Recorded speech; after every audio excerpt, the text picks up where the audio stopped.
I'm not a big fan of influencers still. I really think that we need less influencers and we need more people that are doing actual work.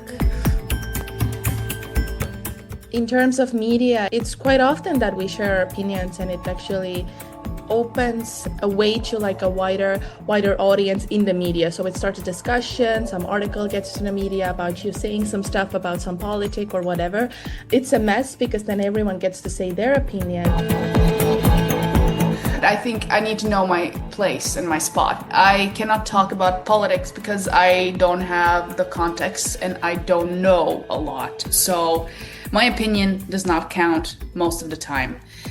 And people come to my content when they want to have a laugh or they want to turn off their minds. So I would say around 20 to 25, they're kind of realizing what's going on in the world, but that's just too late.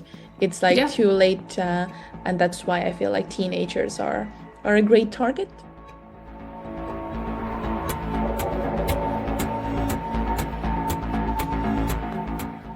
Hello everyone, my name is Līga Ozoliņa and you are listening Media and Society podcast. These episodes are a platform for in-depth conversations about ways people experience, think and feel about media. And for professionals and media scholars, the podcast explores the diverse relationship between media, journalism and audiences in two Baltic states, Latvia and Estonia. Episode 11. Who are future media audiences in Latvia and Estonia? In our previous episodes, we talked with future journalists. We tried to discover how the second and third year journalism students think of media role in society, how they see their future job options and demand for their work. Today we will discuss more about those who will create this demand. So we will talk about the future media audiences. And I will do that together with two active infospace participants, Kristiāna Grāmatiņa and Rannaväli. So, Kristiāna and Laura, you both have very diverse field of activities. Kristiāna, you work in health tech. You have worked in public service media program for youth, 16 plus, but many know you because of your podcast. Is it easy to be? And Laura, you are still a cross-media program student. Is it correct?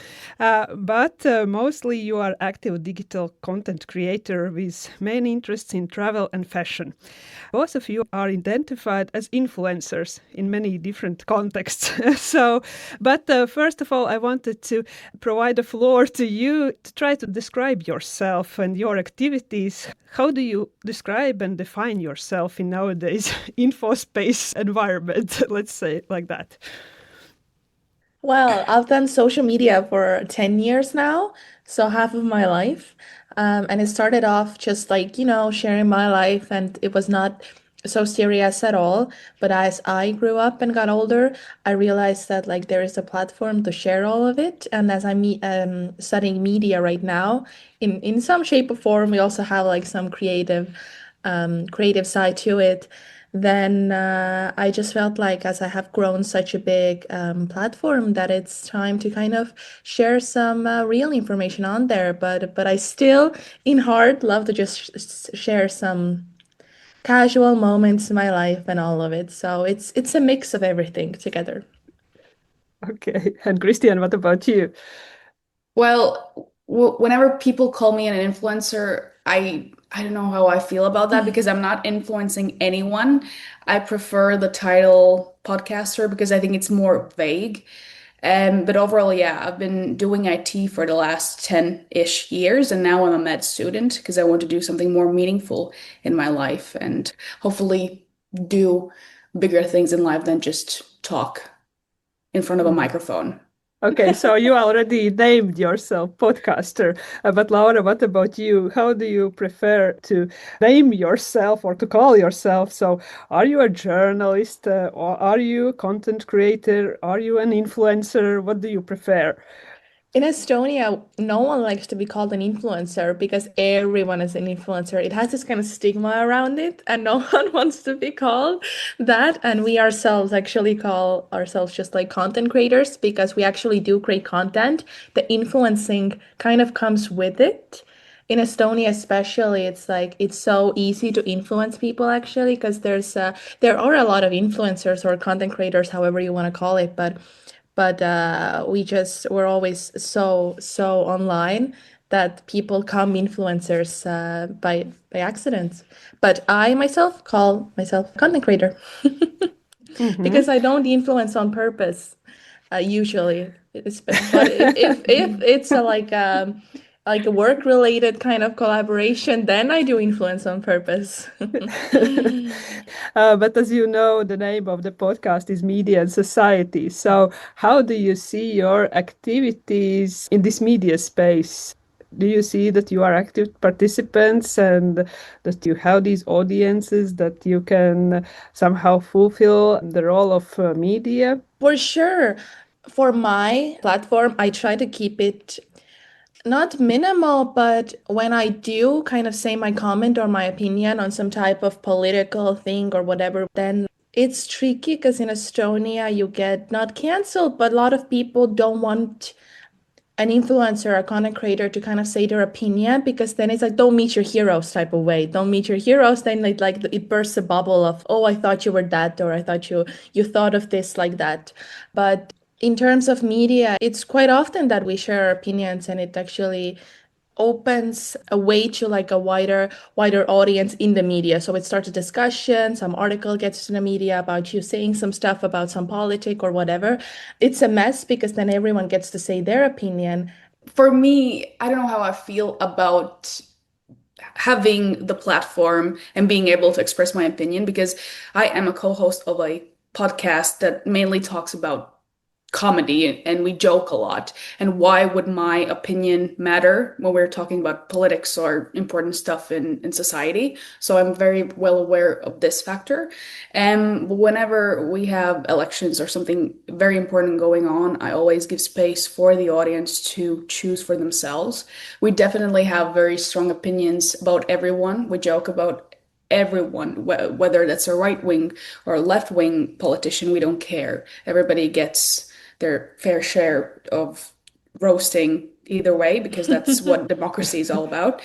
And we really try to keep it up in that way. But yeah, sometimes I like to know that a lot of young people and people are listening to our podcast, so I can show that we can keep and hold our politicians accountable. So we had this protest going on. Unfortunately, we had to take the streets and protest against the fact that some politicians wanted to do bad things for women's rights. So I took it to my platform and I showed that you can actually keep politicians accountable by actually questioning where their motives about this and why did they speak in a certain way. But yeah, I like to keep my distance. I don't like to influence anyone. That's why I keep my social profile quite low. I don't post a lot on Instagram. People know what I'm doing with my life. I'm a relatively quiet and reserved person, actually. So, because I know how much power I might keep over somebody's head. I don't also want to be responsible. It's a huge responsibility to hold. But yeah, if young people especially don't know how to form their opinions, and then this idol or a hero Hmm. or a creator says maybe their opinion, which might not even be in their viewpoint or something like that, then they tend to still take that opinion like into account, which is scary. But I think you tackled very important aspect because usually like professional media, professional journalists, they are taught to deal with these dilemmas and to proofread everything, to be certain about facts they provide and things like that. And here I guess I want to ask you a question, not as content creators, but also as a media audience. So do you consume professional, conventional media? I do. Actually, I do. I'm subscribed to our local magazine's IR, the newsletter. So I receive the newsletter every single night. So I know what's up and what's going on here in Latvia. I do read BBC. From American outlets, I do read CNN, although I know it's kind of left-leaning. I know, I know. But then I like to read a Telegraph and other newslets. So yeah, I try to kind of mix and match everything to get relatively unique and overall good media. I'm actually really proud that in my high school we were taught that a lot of media outlets have like a tendency to go maybe like to the left wing or right wing, and I did not know that until like 10th grade. And then they told us that, which now made me be very aware of what I'm consuming. I also have like subscriptions to Delphi and R. We also have RR or however you say it. But when it comes to like global news, I have some notifications on because I know that I can't always keep up. Like start my morning, open the newspaper, read it with my coffee. Like that ain't happening. So I have The Guardian as notifications and Espresso app that I also have notifications.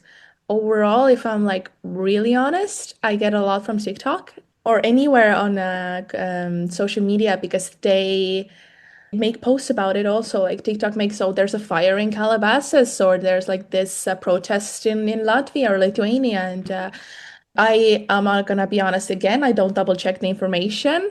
I kind of trust if Delphi has posted it or any other media outlet, then I trust that it's real. But with AI coming around, it's getting tricky. It's getting tricky. I will say that. But I try to keep my eyes open in kind of in every news outlet that we have here. How would you say if you need to wait out, so why it's useful to consume also these traditional media outlets and follow the information provided by professional journalists, not only like on social media, by other content creators? Well, for so many reasons. First of all, it's the news are researched. They get all the info. Also, when I share some information or news, then I don't like it because I don't have all the information. I don't have time to go in depth with everything, but that's their job. I agree with Laura, but I also for TikTok, for me, it's a fun app. I would never look at news on TikTok and say, "Oh yeah, this is a trustful source," even though any of the trustworthy outlets might have posted that on their TikTok. I still don't trust it. I don't know, because of the platform, because it's owned by China. I don't know. Not for me. I like to go on a website, www.sometrustfulsource.com or LV, and then look it out for myself. But you most probably know that many people turn away from traditional media and conventional media and do not trust journalists and things like that. So why do you think audiences prefer to follow your accounts or to listen your podcasts and sometimes rely more on your content than news, these, as you mentioned, checked news, yeah, and at some point trustworthy news? For me, my content is so easy to digest that I just post my fun life, and people love. I go to social media to get away from the news from the world, to kind of just see the fun stuff that's going on in the world, everyone positive news, and things in life. So I think they just follow me because they wanna escape reality, and when I do share my opinion, they're like, "Whew, I wanted to just escape. Okay, sure, let's talk about it." That's my answer. I personally think because people don't have to use their brains when they're just listening to my podcasts, and also they can have a laugh sometimes, and they might hear that they're not alone because we do talk a lot about embarrassing situations in our lives. So I think that's why people listen to my podcast. Our students have interviewed Kristiāna you at our student media. That was a great Yeah. interview, actually. It was a very good interview. Yeah, and in that interview, you mentioned that people often pay attention to these tags. We might call them tags. If you are a journalist, then most probably you do certain things and you follow orders. You have this editor-in-chief. You are not free spirit, but if you call yourself podcaster or content creator, then they kind of feel that you don't have any boundaries and you can talk whatever you want and so on. Yeah, can you elaborate that on that a little bit more? So. Well, I still completely agree with myself. That's so egotistic, but I do because when somebody is called an influencer or a content creator, you don't have any boundaries. Like nobody's keeping you accountable. But when you're a journalist, you need to meet certain criteria, and probably you're working for someone, and it's a completely different way of operating in the information space. I personally think so. Yeah, I'm not a big fan of influencers still. I really think that we need less influencers and we need more people that are doing actual work, like engineers or gardeners or pretty much anything that keeps the world going. If we would wake up in one morning and influencers would be gone, the world would be a better place. So that's something that I'm always constantly telling the audience too. Pick up a real hobby, pick up a real job, make this world a little bit better because we would be better off without influencers. And yeah, because the responsibility I think that comes with this title is sad. And I hope that soon enough we might have like, I don't know, legislative regulations or something that's going to go on and keep people that call themselves influencers accountable for their actions and their words. I was 10 when I started content creation, and it came so naturally to me and the following with it that, like, for the first 5 years, I was literally in school. I had no idea what to do with my life. So it was just kind of a good side hustle to get my like pocket money. And then now that I'm like getting older, I totally agree with you. It's like, getting more serious that people, it's so easy to become an influencer, and actually there's a lot of money in that space, so it's an easy way around life, I would say, but it's critical to get people doing the real job, which is why I'm studying cross media to kind of explore my new life ways and not just stay as a content creator.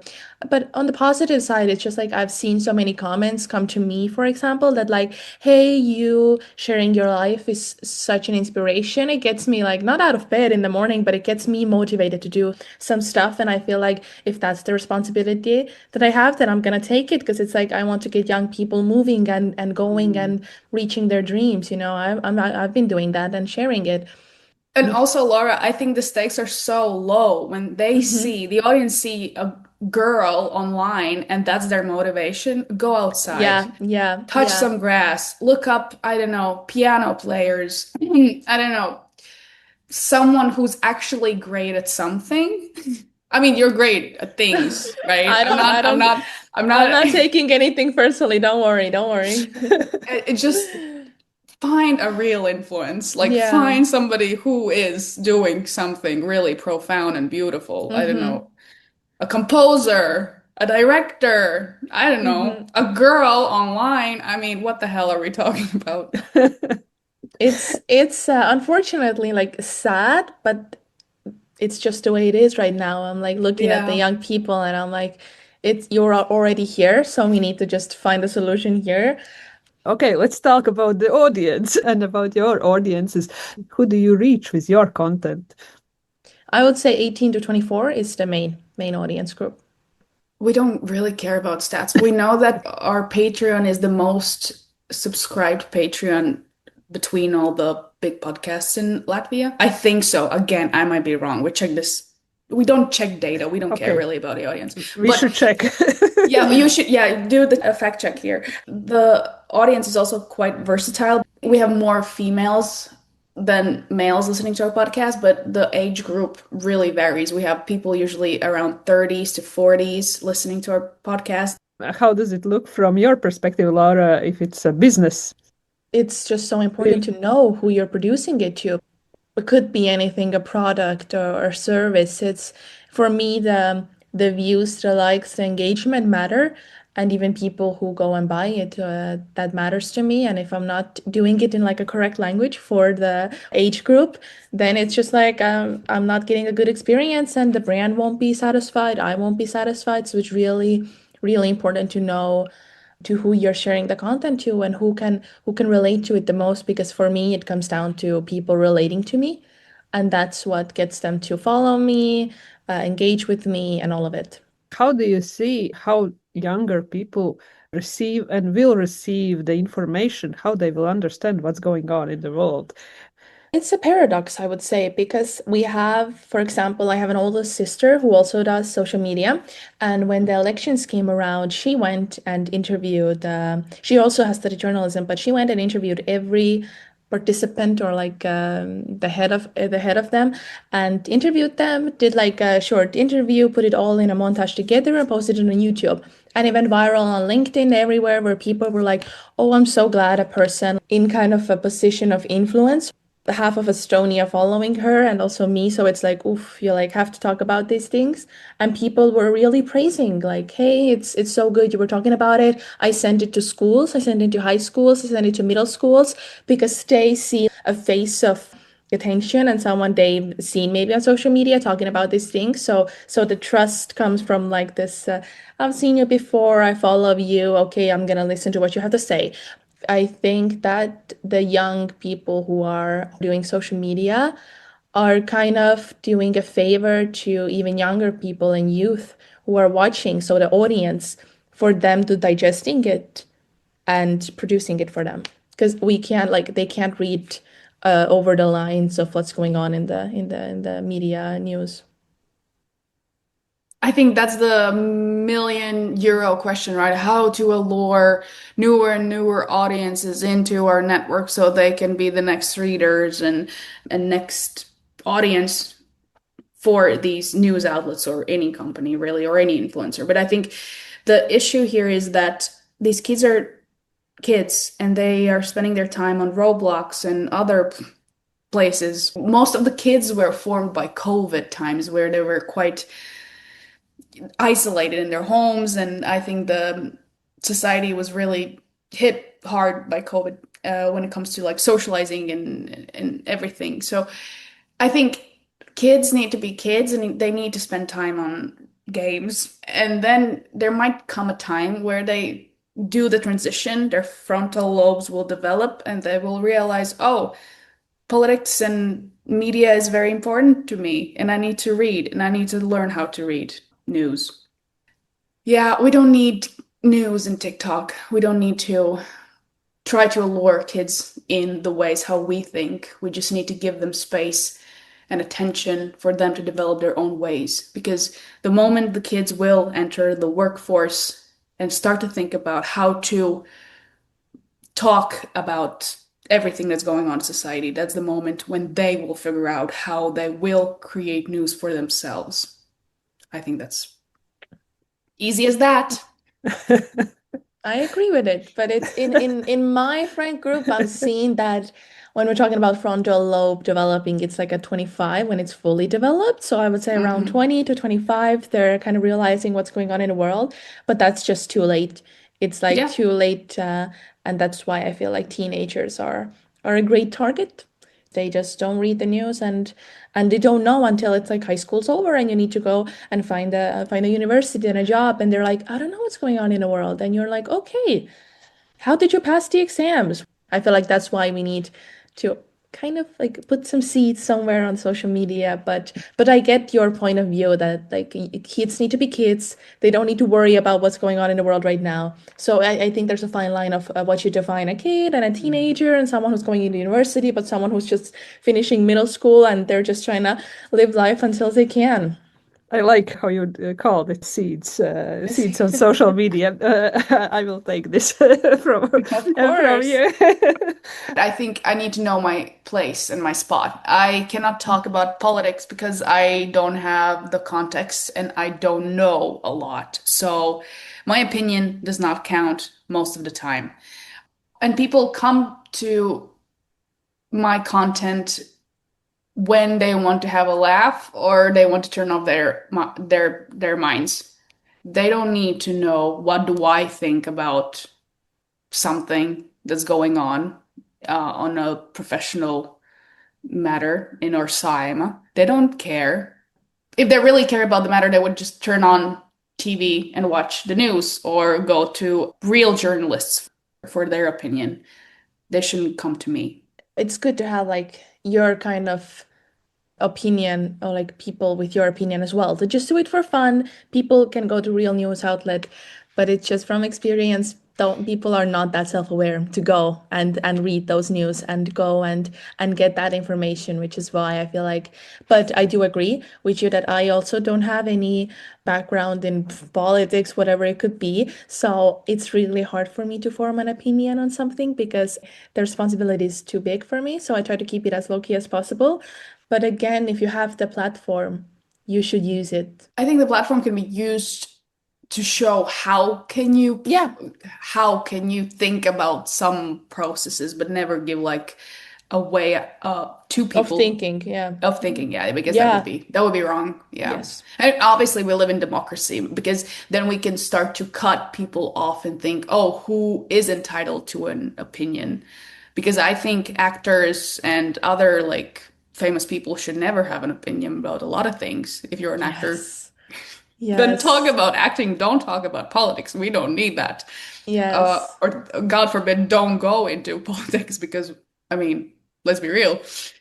So yeah, I don't know how I feel about all of this still, but I agree that we should teach a way of having an opinion because we live in a democracy, right? And Yeah, yeah, I totally agree with. It's actually, I thought what I wanted to say that you don't need to say your opinion, but kind of Mhm. guide them to kind of maybe seek what their opinion is or like kind of understand what's going on.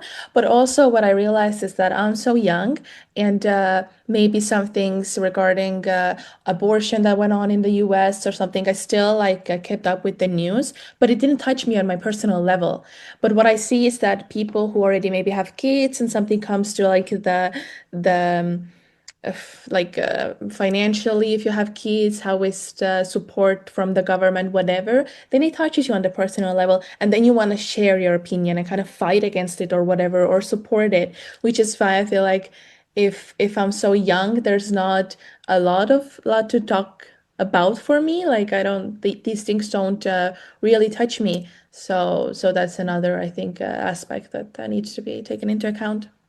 but then again, you know what's right, or you can feel what's right. Mhm. For example, you don't need to actually have an abortion to know Yeah, that and that's of the way how course, you of yeah, course, yeah, I I know. And know. that's just like how the way I think, and also that's a very important detail. I think when I think about my audience is that I have opinions probably about everything, and that's also quite uh, crazy, I would say. Maybe that's why It's people like to good. follow me because I mean, I can talk about anything. But the quality of my opinion might be the real question here. But yeah, I think it overall just forms like a real. I mean, that's how human beings should operate, to try to know for themselves what's right for them and what's not. And yeah.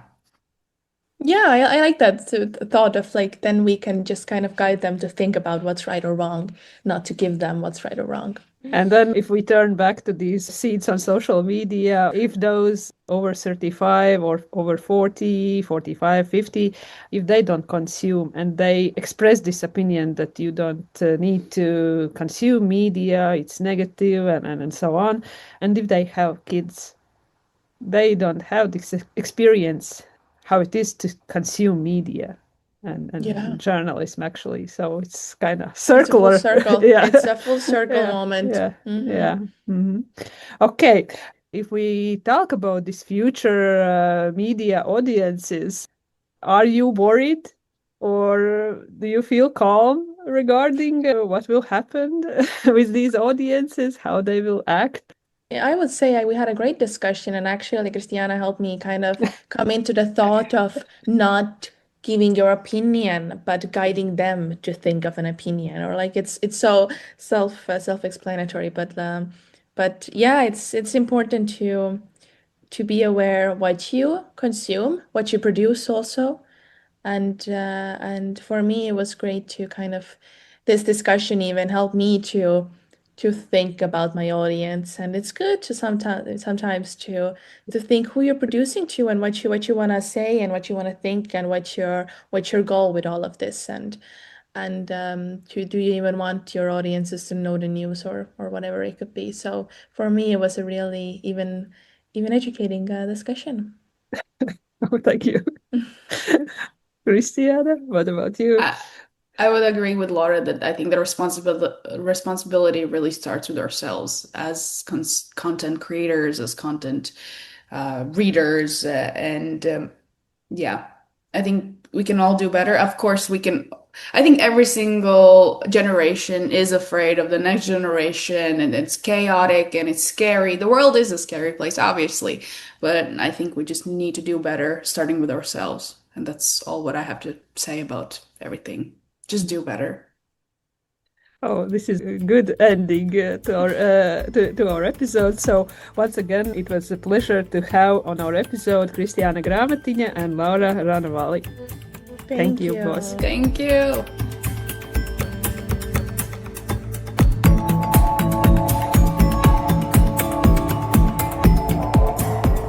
This podcast is recorded at Rīga Stradiņš University Multimedia Studio and is part of a research project making sense of media, a non-media-centric and open-ended approach to the study of media-related experiences and perceptions. It is funded by the RSU Internal and External Consolidation project.